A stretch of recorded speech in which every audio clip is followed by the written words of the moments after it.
point de presse sur l'interpellation de M. Odvad Omeki et M.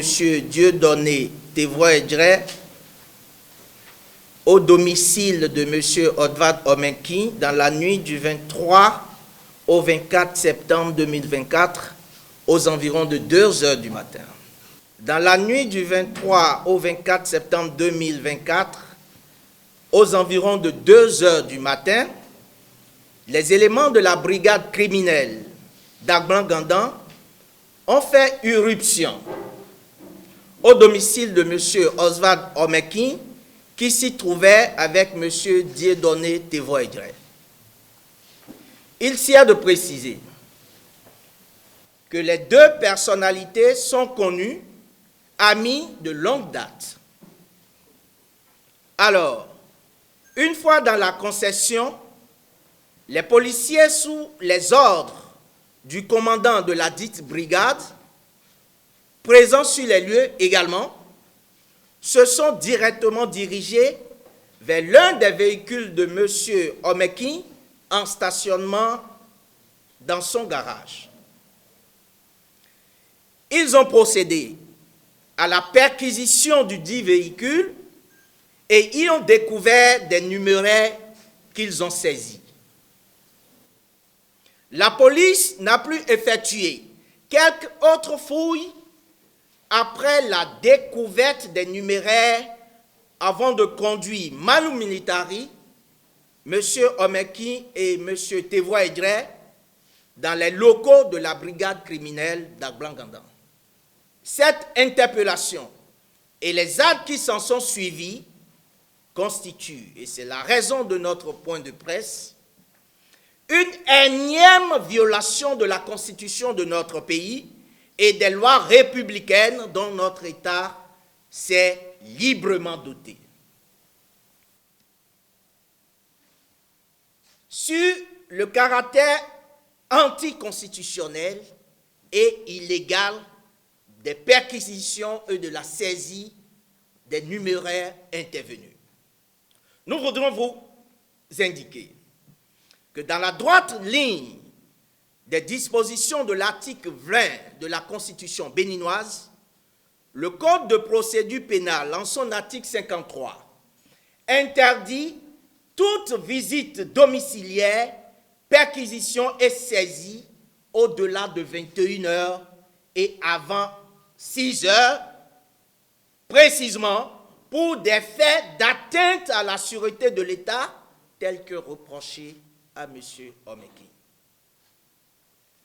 Alors, l'interpellation de M. Omeki et de M. Tevoa-Edjere dans la nuit du 23 au 24 tel que indiqué ci-dessus est également manifestement illégale. Et pour cause, la loi prescrit de façon catégorique que même en cas de flagrance, si le juge d'instruction n'est pas encore saisi, le procureur de la République décerne mandat contre toute personne à l'égard de qui il existe des présomptions graves et concordantes d'avoir participé à la commission d'une infraction. Or, M.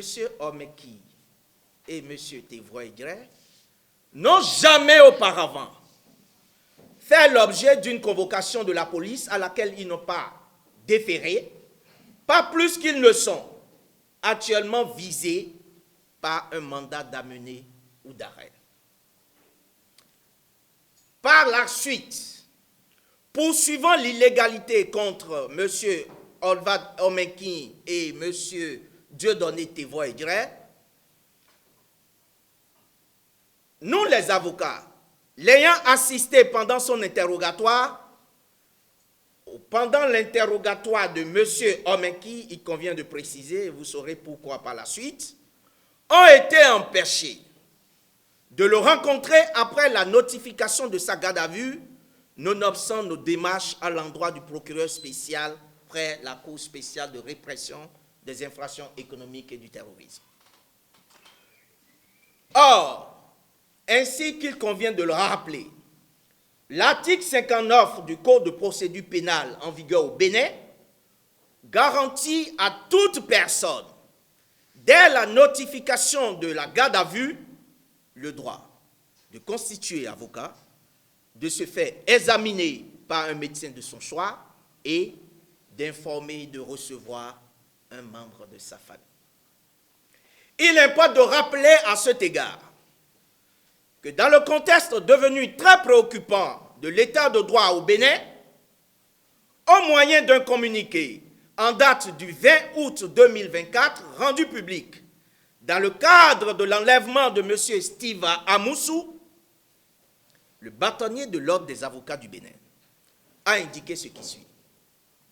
S'il est admis que, dans un état de droit, nul n'est au-dessus de la loi et que toute violation y afférente mérite d'être réprimée, il est tout autant prescrit, voire exigé, que les modalités de poursuite et de répression des infractions y soient strictement conformes.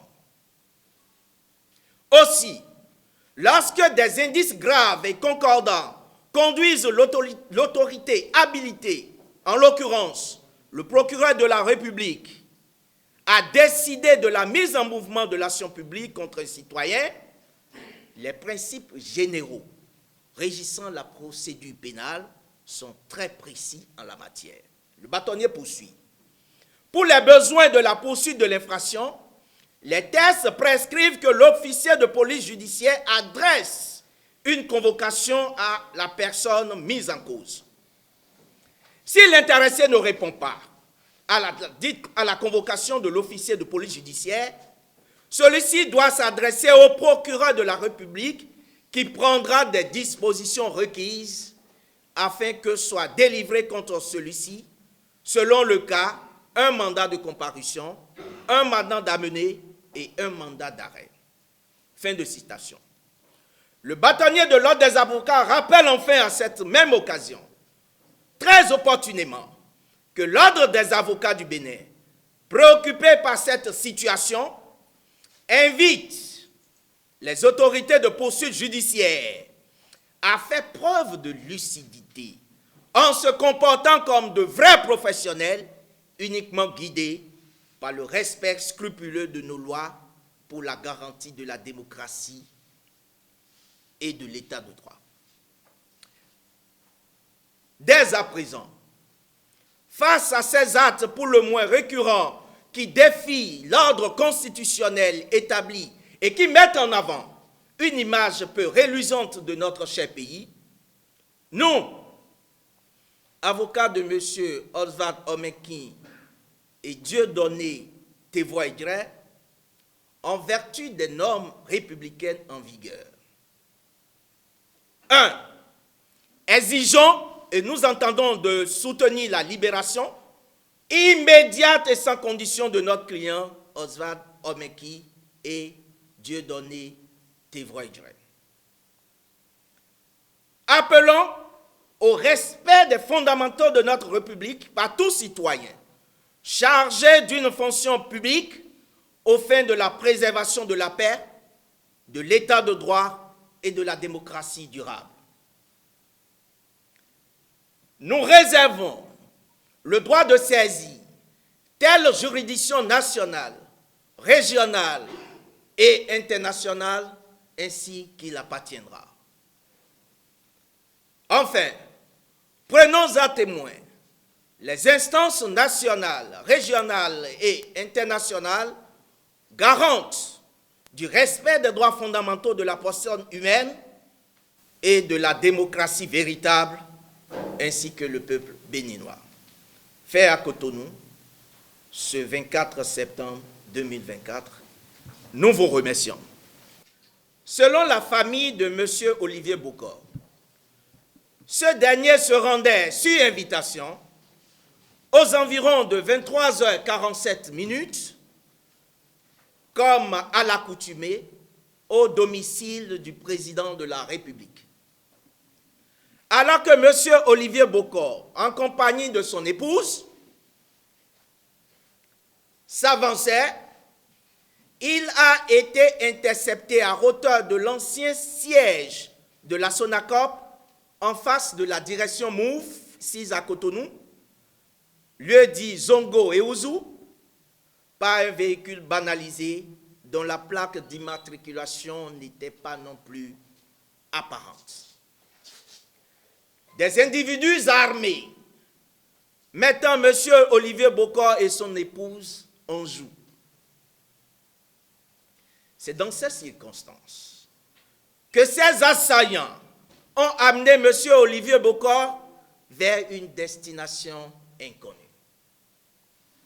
À l'heure où nous tenons le présent point de presse, il n'est possible, ni à sa famille, ni à nous-mêmes, ses avocats, de savoir où et dans quel état se trouve M. Olivier Bokor, sans doute privé d'aliments, mais je vous le dis, et surtout de ses médicaments. Or, notre droit positif proscrit l'arrestation et la détention arbitraire en même temps qu'il garantit à toute personne privée de liberté dans le cadre d'une procédure judiciaire le droit de constituer avocat, de se faire examiner par un médecin de son choix, d'informer et de recevoir un membre de sa famille. Cette violation flagrante des dispositions élémentaires de la procédure pénale se produisent dans un contexte où M. Bokor ne fait l'objet d'aucune procédure judiciaire, pas plus qu'il n'a été visé auparavant, ni par une convocation, encore moins par un mandat d'amener ou d'arrêt. Ces dérives particulièrement graves qui se répètent dans notre état de droit surviennent, une fois encore, en violation de la Constitution, des lois internes, ainsi que des conventions régionales et internationales auxquelles notre pays est parti. La récurrence de ces faits et l'apathie de l'appareil judiciaire questionnent notre état ou notre relation à l'état de droit et à l'ancrage démocratique dans notre pays. C'est pourquoi nous, avocats de M. Olivier Bokor, 1. Dénonçons son enlèvement par des hommes en armes dans la nuit du 23 au 24 septembre 2024. 2. Dénonçons la violation flagrante des fondamentaux de l'état de droit, toute chose de nature à transformer notre pays en un état sans loi et à hypothéquer son attractivité. 3. Exigeons des autorités politico-judiciaires de notre pays des déclarations immédiates quant au lieu et conditions de détention de M. Olivier Bokor et quant aux faits qui lui sont reprochés. 4. Prenons à témoin les instances nationales, régionales et internationales garantes du respect des droits fondamentaux de la personne humaine et de la démocratie véritable, ainsi que le peuple béninois. De tout ce qui précède, il découle nécessairement la nullité absolue de toutes les procédures initiées à l'encontre de M. Bokor, Omeki et Tévoya. Voilà pourquoi nous exigeons, ici et maintenant, sa mise en liberté immédiate, tirée du caractère arbitraire de son enlèvement. Fait à Cotonou, le 24 septembre 2024, nous vous remercions.